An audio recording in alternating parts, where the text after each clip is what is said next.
الحمدلله د الله پاک ته زه څومره شکر ادا کوم دومره به کم وي. ډېرو ملګرو به ما نه ګیله کوله چې ابوبکر بھائی موږ دومره لرې ځایونو نشي راتللی، ستاسو چې کوم اکیډمي ده کوم چې تاسو خلکو ته ټریډینګ ښایي،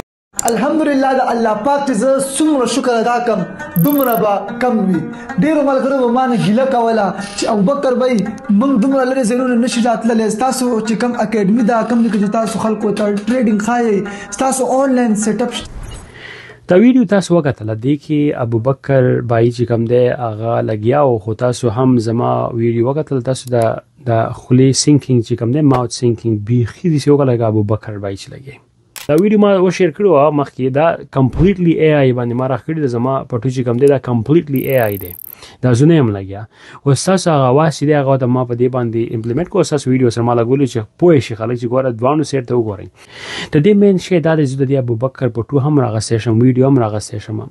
ابوبکر د دې ویډیو نه بیخي ابوبکر بیا لګي، مطلب دا چې ډی فیک به لګي، خو د دې پیدا نشتی ولې چې دا شی منګه د دې لپاره راخړې صبر پښتو چې منګه اویرنس خلکو ته راولو. په دې په تر باندې کې د شي ابوبکر دا ویډیو ګوري او ابوبکر د خدای نور هم کامیاب کی، موږ دعا وته کوو. دا غډیر شي فالوورز دي، دا میسج ستاره لپاره دی ابوبکر سټریټ فورورډ ستاره لپاره. ګوره تاسو هم ریسپانسیبিলিټی ده، تاسو دومره فالوورز یې واشي دي نو خدای پاک پس نه هم ته دې تاسو کې باغ جان باندې ځان پوه کوي بای، ځکه چې نن سبا موبایل چې کم دی هغه د هر یو کس په لاس کې دی، او چې موبایل د هر یو کس په لاس کې تاسو میسج چې کم دی هغه هر یو ځای ته رسي.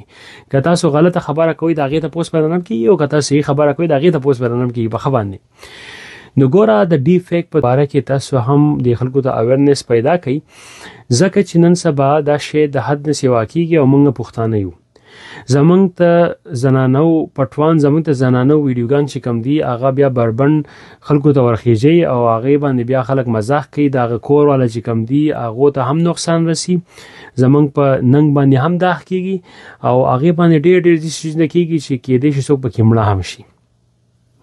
نو زه تاسو ته درخواست کوم ابوبکر بھائی چې پلیز تاسو دا اویرنس هم پیدا کړئ د ډی فیک په اړه کې او پوهه کوي په خلک. په دې کې اوس داسې خلک دی چې هغه د بل چا نه یا ریونج غواړي یا بدی شي یا چې چلو سره کوي دا هغه په تر باندې به دا ویډیوګان راغی، هغه بیا هغه د نقصان کوي. کې دې شي داسې یو میسج راشي چې هغه میسج خراب میسج او هغه حکومت ته یو وارنینګ ورکړي، او حکومت چې کم دی بس تلای به د بچی دې چت کړه او ډزې دی وخت کوي یا خو کې دې سم ډبولای او شی ډی فیک ته نو هغه کې دې چې به بنچا ته نقصان ورسي. دا شی چې دا روان دی دا ډیر زیات خطرناک ټیکنالوژي ده.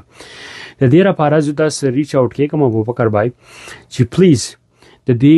ډی فیک په اړه کې د سایبر سکیورټي په اړه کې دا وس ټیم راغله د تاسو سره ګوره فالوورز تاسو نور هم د مرګري دغه فالوورز یې وای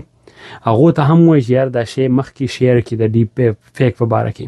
او زمونږ د پښتنو سوسایټي کې او زمونږ د خلکو ته ویناو کې چې یار دا شی ریل دی او د نه ځان ساتي. سبا ورځې کله دینه یا څوک مړ کیږي بیا به تاسو ذمہواری، ځکه چې دا میسج ما تاسو شیر کړی، تاسو کتل، تاسو اګنور کړی، تاسو زما زه نه غواړم، زه خو چې دا شی مخکې شیر شي د خلکو ته پته ولګي چې یار ډی فیک څه ته وایي کی. زمونږ موبایل یو موږ څنګه سکیور کوو، زمونږ د هر شي لپاره باقاعده کمپلیټلی رولز ریګولیشنز چې دا موږ فالو کوو. زه امید کوم ابوبکر بھائی چې تاسو به دا میسج کوم دی خپل آډینس ته په خپل ژبه باندې موای او الته هغه سره شیر کوي چې یار بھائی دا شی مخې ته د سیره سو پخېږي.